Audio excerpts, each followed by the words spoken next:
recent years, of course, the rapid motion of our way of life has very largely obscured the literature of the late 19th century. Yet there are books that have continued to be highly provocative.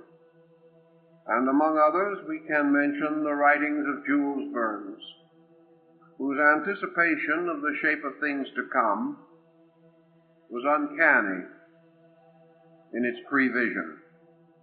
We have in this case a book that is mysterious and remarkable in a number of ways. Perhaps the formula of it is rather close to our modern concept of science fiction. All that I can do in connection with this book is to sketch through and summarize certain aspects of it.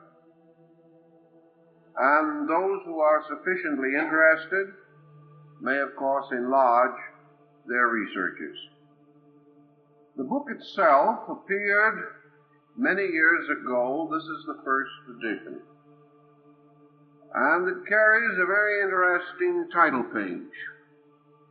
It says here, Etidorhpa, or the End of Earth, the strange history of a mysterious being, and the account of a remarkable journey, as communicated in manuscript to Llewellyn Drury, who promised to print the same, but finally evaded the responsibility, which was assumed by John Uri Lloyd, with many illustrations by J. Augustus Knapp, copyrighted Cincinnati, 1895. Now this is a rather impressive heading, but of course many fictional books can be made to sound impressive. Curiously, this work deals with a number of subjects that created an almost immediate reaction in the public mind. And for 10 or 15 years, the book was the center of a storm and controversy such as perhaps is not common with most books. My own contact with it is perhaps a little better than most of those who now might read the work. I had the pleasure of corresponding with John Uri Lloyd before his death concerning the book.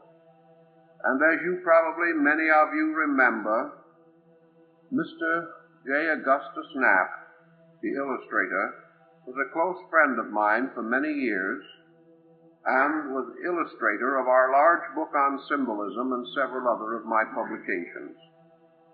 Mr. Knapp was for years an artist working for Metro-Goldwyn-Mayer Studios. He was a graduate of the Cincinnati Art Institute, and he was engaged as a comparatively young man by John Uri Lloyd to do the illustrations for this book. Lloyd himself was a man of parts. He was the head of the Lloyd Pharmaceutical Company, at that time one of the most important pioneers in pharmaceutical research in the United States and a leader in his chosen field. He was a chemist, a scholar, a man of very high responsibility and reputation. It would be inevitable that when a man whose business, profession, and life deal largely with scientific matters, whose reputation in his community was above reproach, it was inevitable that when such a book as this should come with his imprint, that it should cause not only a great deal of consternation, but a great deal of embarrassment to Mr. Lloyd. He told me, and Mr. Knapp seconded and supported his general statement, that it has been his policy from 1895, when the book was published, to the time shortly before his death, when I last communicated with him, that he refused to discuss the book Etidorhpa in any way or under any circumstances and conditions. He said what he had placed in the book was the story, and that any more of the story that he knew would die with him. Very largely, this proved to be the truth.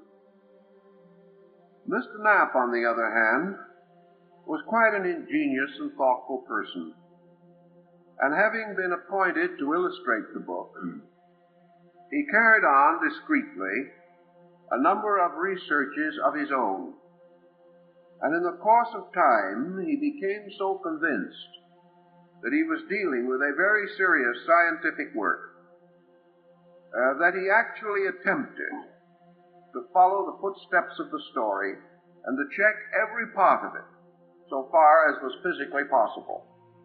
This he did, and he even discovered most of the landmarks which are referred to in the book. As a result of his researches, he says that that part of the book which can be checked by the present knowledge that we possess, he has checked, and that the author of it was correct and accurate in his description of persons, places, and circumstances, and that there were many corroborating witnesses who, after the book was published, admitted that they were party to some of the facts which it contained.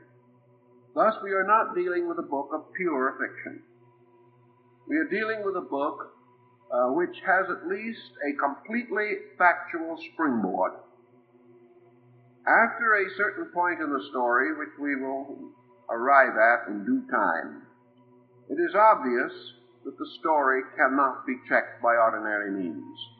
This was one of the great tragedies in the life of Mr. Knapp.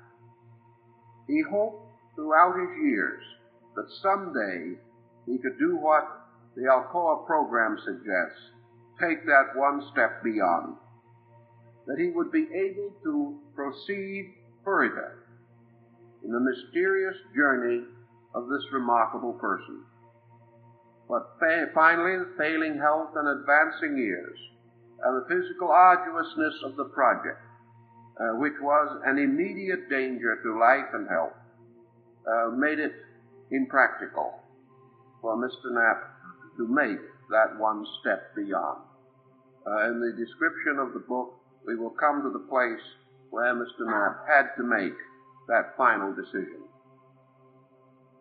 The manuscript, as it is published or presented by John Uri Lloyd, came to him through a misadventure. The original custodian was a man by the name of Llewellyn Drury. It was Mr. Drury who had the original contact with the mysterious hero of this story.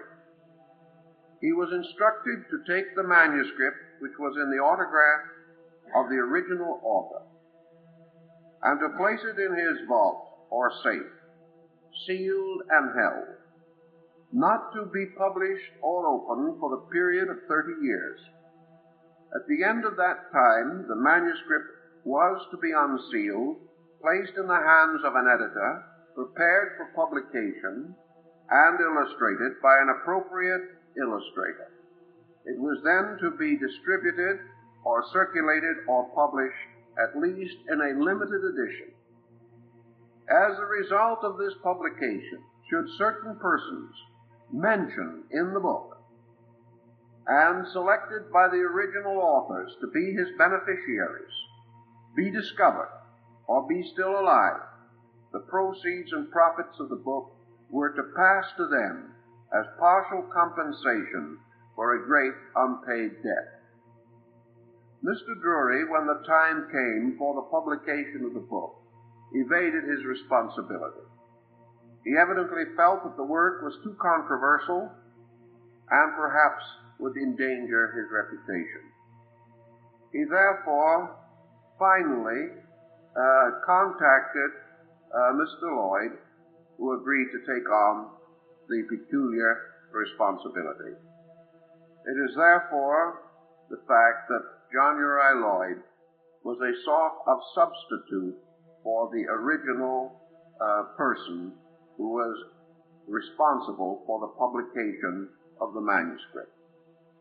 This would seem to account for a number of discrepancies in the original plan, because John Uri Lloyd never made any claim to have had personal contact with the original author. However, Mr. Knapp told me that Mr. Lloyd did have contact with the personal author, and that he, Mr. Knapp, when commissioned to prepare the illustrations for the work, actually was able to make the portraiture, which became the frontispiece, because he also met the original author on the street in Cincinnati. Now, what all this adds up to is mystery.